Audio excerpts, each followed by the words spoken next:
네, 안녕하십니까. 최창호 교수입니다. 지난 시간에는 사건의 종결, 경찰은 송치 결정과 송부를 하는, 불송치 결정을 하는 경우에는 송부를 해서 3개월간 검사가 검토를 한다는 말씀드렸고, 검사는 사건을 기소하거나 불기소한다는 내용에 대해서 말씀드렸습니다. 기소가 된 경우에는 법정에서 그 혐의 유무를 다투어야 될 것이고, 검사가 사건을 불기소한 경우에는 불기소 처분에 대한 불복 방법으로서는 검찰 항고, 재정 신청, 헌법 소원 뭐 이런 세 가지가 크게 있다라고 이해하시면 되겠습니다. 그 중에서 이번 시간에는 검찰 항고에 대해서 말씀드리겠습니다. 검찰 항고는 검찰청법에 의해서 인정되는 것이다. 이렇게 보시면 되겠습니다. 사건을 고소고발을 했는데 고소고발장을 작성해서 제출하고 그래서 잘 기소를 해주길 바랬는데 검사가 불기소 처분을 했다라고 하는 경우에 고소고발인은 불복을 해서 검찰 항고를 할 수 있습니다. 통상 진정인은 없다고 검찰 항고의 대상이 진정이 아니다. 진정인은 항고권자에 해당되지 않는다라는 견해도 있지만 진정서에 누구에 대한 엄벌에 처해 주시기 바랍니다 라고 형사상 처벌을 원하는 문구가 있는 경우에 그런 경우에 진정인도 검찰 항고권자가 된다라는 것이 실무상의 관행입니다. 그래서 어떠한 처분에 대해서 검찰 항고가 인정되느냐, 그 불기소 처분이죠. 불기소 처분, 기소되는 것 말고 불기소 처분이 대상이 되는 것이고, 문제가 되는 것이 기소 중지나 참고인 중지가 된 경우에도 검찰 항고의 대상이 되느냐.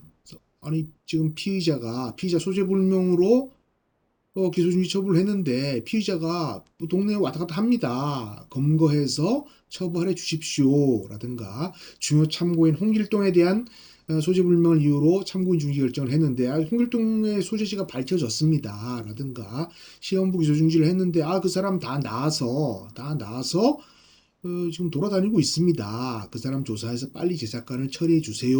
라고 할 수 있기 때문에 참고인 중지, 기소 중지의 사건의 경우에도 검찰 항고의 대상이 된다. 이렇게 보시면 되겠고, 그 불기소 통지를 받은 날로부터 30일 이내에 해야 됩니다. 그래서 30일이 넘어가면 각하 처분을 하게 됩니다. 그래서 실무상으로는 이, 이 검찰 항고를 할 때 불기소 통지를 언제 받았습니다. 그래서 30일 이내입니다. 라고 기재하게 되어 있지만 검사들이 볼 때는 실책 진실을 밝혀야 된다라는 그런 입장이 강한 경우에는 그것을 조금 무시하려고 하는 경향도 있지만 원칙적으로는 30일 이내에 검찰 항고를 해야 된다. 이렇게 알아두시면 되겠고 경찰의 불송치 결정에 대해서는 그 이신청 기간이 현재 규정상으로 없습니다. 그래서 공소시효가 남아 있는 한 할 수 있다라고 생각이 되는데 그거는 아마 규정이 빨리 생겨야 되지 않겠는가 그렇게 생각을 합니다. 검찰 항고의 방식은 서면으로 해야 되겠죠. 절차적 명확성을 나타내기 위해서 서면으로 해야지 되고 고소 고발은 구두로 다른 진술을 하면서 처벌을 해 주십시오라고 진술조서를 작성하는 경우도 있는데 그 경우에도 실무상으로는 백지를 줘서 고소고발장을 작성하도록 하고 있고 항고장은 구두로 하는 것이 아니라 서면으로 하도록 그렇게 되어 있습니다. 서면으로 제출해야 절차적인 악성이 나타나는 거니까 뭐 서면으로 하지 않은 경우에는 항고를 했는지 안 했는지 그죠? 그게 불투명해지지 않겠습니까? 그래서 항고 사건이 들어오면 원처분청에서 먼저 봅니다.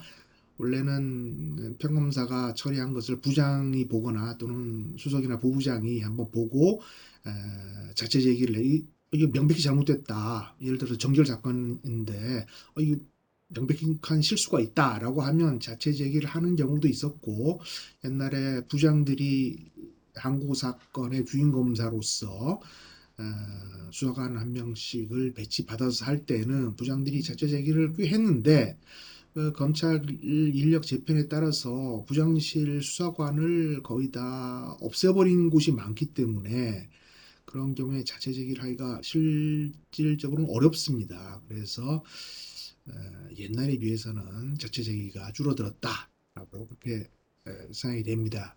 그래서 이제 부장실이나 이제 거쳐서 이제 고검으로 가게 되죠. 고검으로 가게 되면 주임 검사가 배당이 되고 통상 항고 이유서를 검찰 항고 이유서를 같이 내기도 하지만 우선 내놓고 상세한 이유서는 즉시 제출하겠습니다. 라고 해서 보통 항고청 검사, 고검 검사들이 30일 정도는 기다려주면서 빨리 내십시오. 라고 하는데 그 동안에 내지 않으면 이유가 불비하니까 이유를 내지 않으면 왜 불복을 하는지를 말하지 않으면 각하를 할 수도 있겠지만 통상 한 달 정도까지는 기다려준다.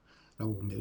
그래서 고검 검사가 볼 때, 이게 뭐 잘못된 점이 있다라고 하는 건 자체 제기를 하는 경우도 있고, 제기 수사를 내리는 경우도 있고, 공소 제기 명령을 내리는 경우도 있고, 그다음에 주문 변경을 하도록 이렇게 명령을 내리는 수도 있습니다. 근데 가장 중요한 것은 가장 실무상 많이 이루어지는 경우에는 제기수사 명령을 내리는 것이고, 저도 제기수사 명령을 많이 내렸고, 제기수사 명령이 내려간 걸 많이 받아보기도 했는데, 주문 명백한 경우, 자체 제기를 해서 직접 경정을 하면서 주문을 변경하거나 하기도 합니다. 그래서 무고 판단이 누락됐다. 이거는 이 사람에 대해서는 무고다. 무고 혐의를 조사해봐라. 라고 제기수사 명령을 내리는 경우도 있습니다.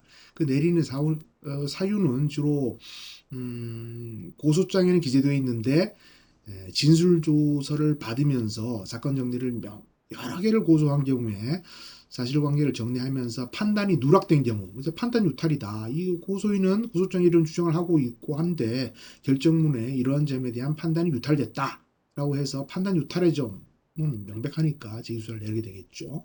그다음에 수사가 미진하다. 불기소하는 사건의 모든 사건은 수사가 미진한 것이다 라고 하는 경우도 있지만 명백히 이 점을 더 조사하면 중요참고인을 조사하거나 대지를 하거나 강제 처분을 하거나 하면 계좌 추적이나 압수영장을 받거나 통신 조회를 하면 분명히 밝힐 수 있는데 그런 점을 하지 않았다라고 하는 경우에는 수사 미진이다. 또는 간혹 법리를 명백히 잘못 판단을 한 경우가 있습니다. 그래서 제기수사를 내리는 사유는 판단 유탈, 수사 미진, 법리 오해 뭐 이런 사유로 제기수사 명령을 내립니다. 제기수사 명령을 내리거나 자체 경정을 하거나 주문 변경, 공소제기 명령 뭐 이렇게 명령을 내리고 있습니다.